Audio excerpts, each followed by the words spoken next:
Women do not want to deal with overly emotional men. You can't have to be peeled off the floor every day because something happened at work. Right, you know what I mean? Right. Like you bringing that energy home. Yeah. And I gotta deal with it. Like, I'm not in the mood for this. Go work out or something. Like, you need to go to the bathroom and yeah. need some lotion and let it out. Seriously, Come back when you're done. Because listen, I'm not dealing with that. I can't stand that. What's up, everyone, and welcome back to 8 at the Table. Today we have some great topics, and I just want to start by introducing our wonderful guest, Aayanna. Peace, family.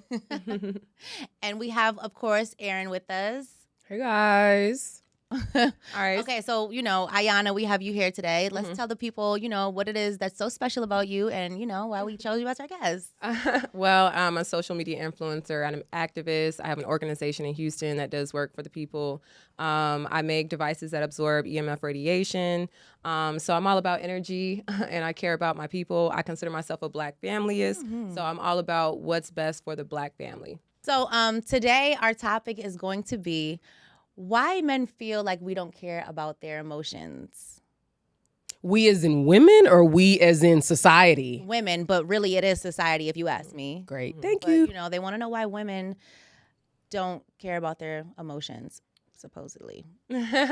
So, I personally think that we do care about your emotions. I think we care too much sometimes, but you choose when you care to pay attention to it. So it's not until a woman decides she's stepping back a little bit when a man decides, all right, now I need it. Because we can pour into a man. We can always give our all. But, sometimes you do something for someone and they don't recognize how much energy you're putting into it and they're never grateful for it. They never really receive it the way you would like them to. And so once you stop giving that energy and you stop pouring in, that's when the desire is there for it. And that's when they're just like, they're starting to feel it. They're starting to feel the difference. So I think sometimes men are just emotionally detached.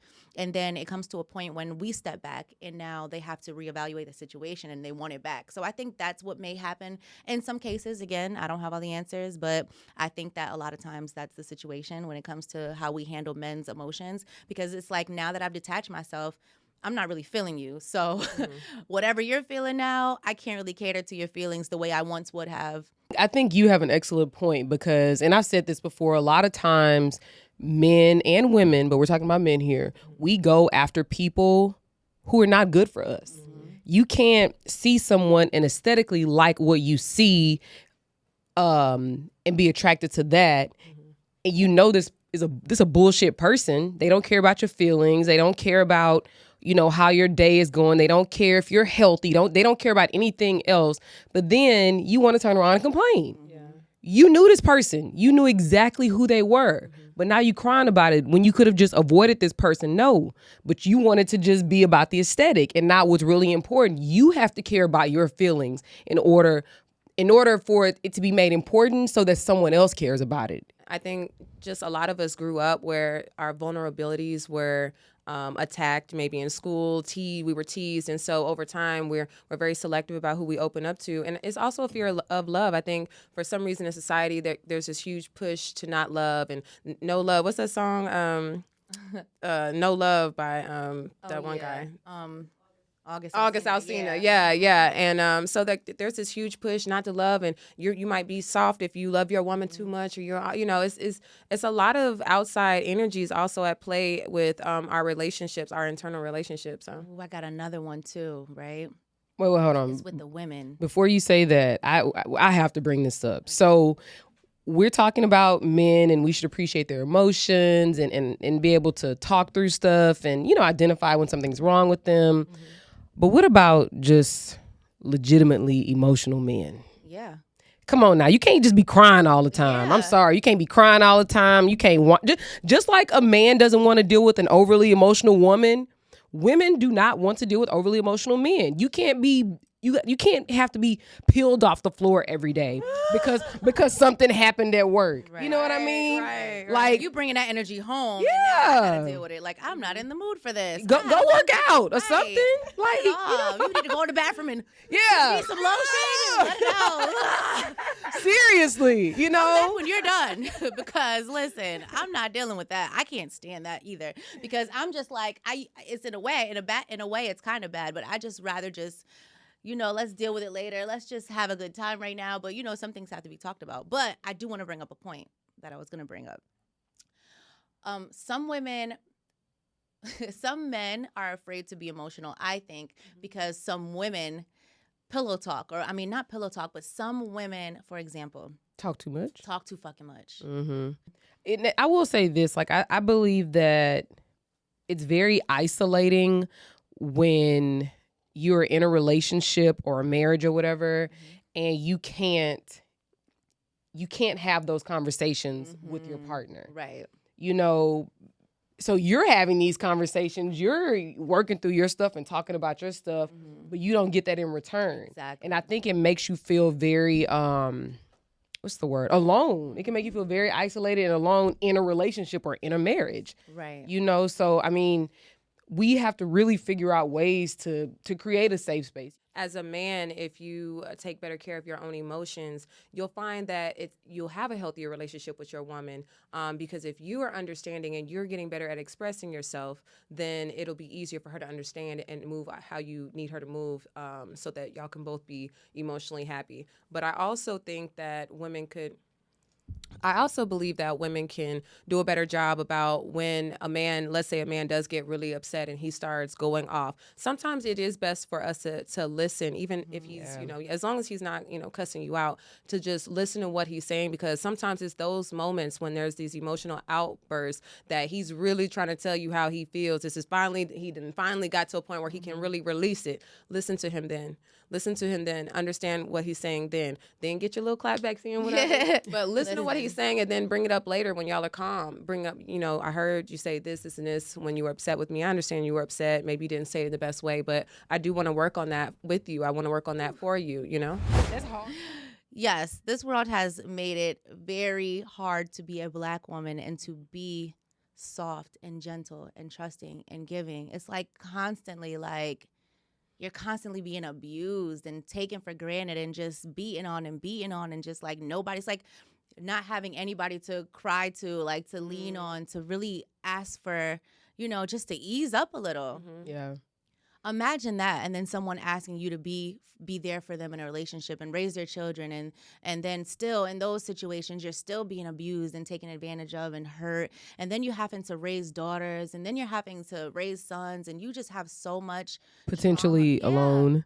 Like, it's really difficult, and I don't think that anyone has really talked about how hard it is to be a Black woman and why it's so important for us to just be loved on as well, because we're still pouring into everybody else, our kids, our men, like we're pouring into everyone, and we still sometimes feel like, but do you respect me? Do you really love me? Are you really willing to heal with me? Because I am for you. But I'd also say that when it comes to like raising children and the stress that Black relationships have when it comes to raising children together, a lot of that is because Black people, we naturally are communal people. So I've studied a lot of villages and a lot of different cultures and it could be Africa, it could be Indonesia, but the first year of the baby's life, all the women are helping the mother.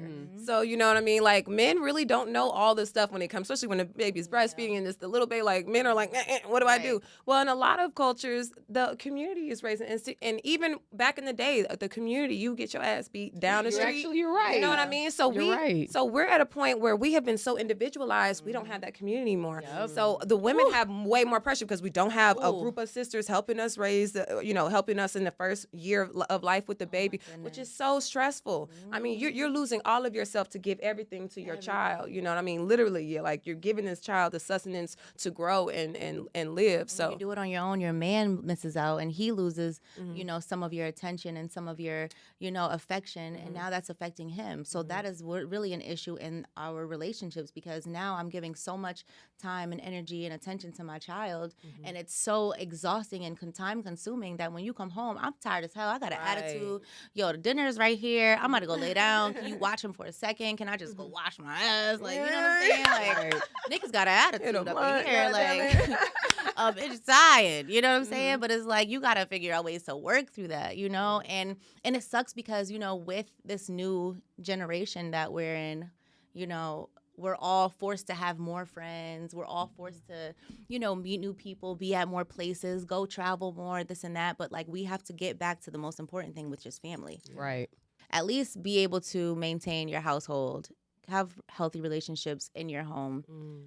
Remember that you're a team, work together, like, you all you got. Yeah. And we're all just trying to survive together. And it's not always about, like, the fancy stuff. Sometimes it's really about, like, having a companion, having a teammate, man. Yeah.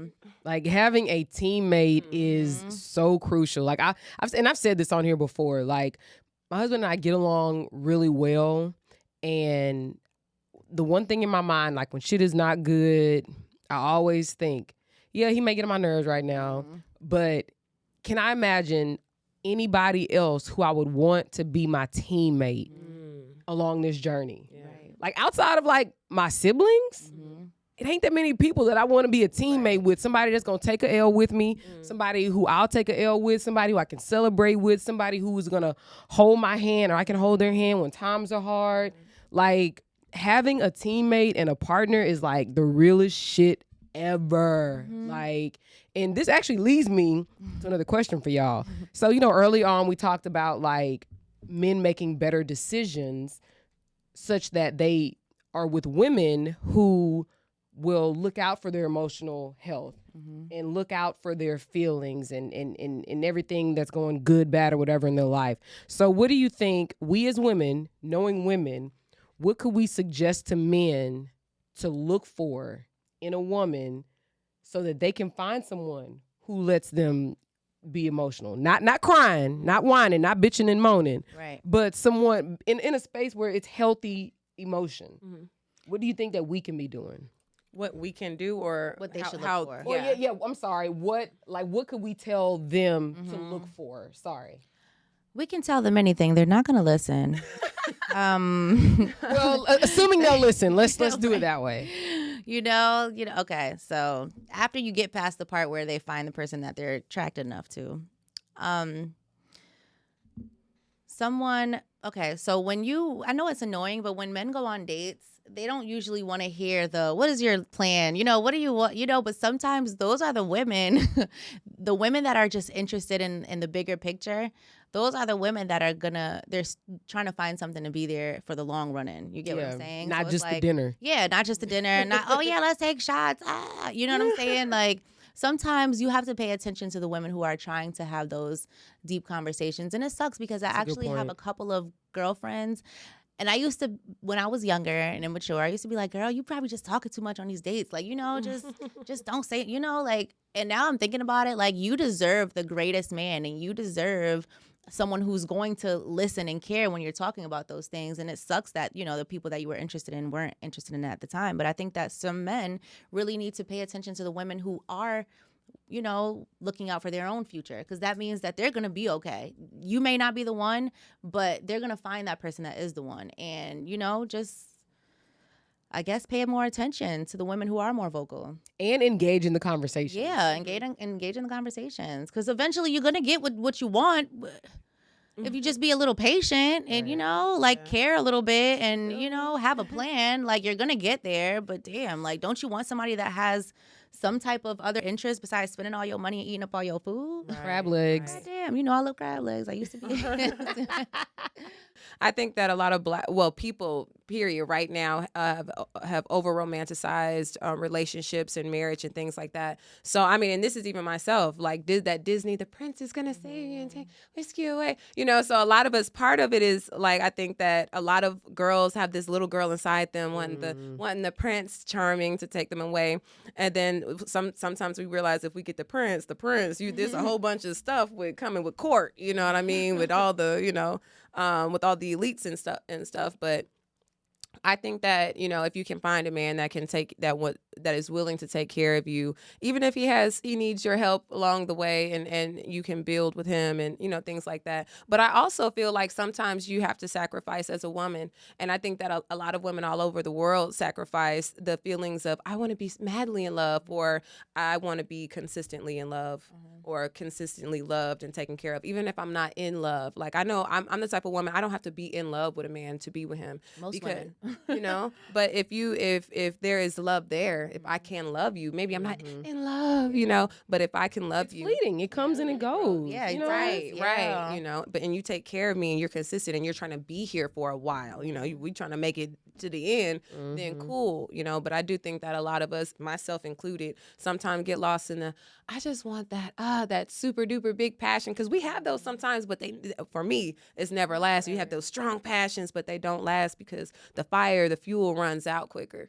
You know what I mean? So when you have problems within yourself and then expect to find someone that's not going to have any issues, we have to understand that when we're dating, some people are going to have things that we don't agree with. You can work on in a relationship, but all of these perfect things that people are putting on social media and stuff like that, that is not reality. That is not real life. And we have to really detach from that because it's getting out of control. You know what I'm saying? Like, everything is not perfect. So I'm gonna stop being poetic. So we're about to wrap, but like, I really kind of want I loved your energy. So like, I really just want to hear like some final words from you, like what we as women can do to help our men to like, make a safe space for them. Trust us. What we need to do to be better people, what we need to do to grow, even though we're bombarded with bullshit every single day. Like, just give us your final words. So I would definitely say that understanding ourselves emotionally and spiritually, and just, basically diving into your own healing and your own healing journey. I think that if we all begin to really work on ourselves and repair our self-love, when we start really working on our self-love and learning what it is about ourselves, where we're not exhibiting the healthiest self-love, I think that all of us will be better for each other. So guys, thank y'all so much for watching. Thank you so much to our beautiful guests. Thank you. Remember guys, we love the love and the hate. But make sure y'all check us out on all formats. We're on Patreon, YouTube, TikTok, Instagram. Am I missing anything? Man, just check us out and make sure y'all subscribe to Datebox. It's coming out September 8th. Make sure y'all look out for new content because we're uploading stuff all the time. We're just keeping it hot and fresh for y'all. So thank y'all. We appreciate it, and we'll see you again. And at the table, you're tuned in. Yes, I like that. Face I made.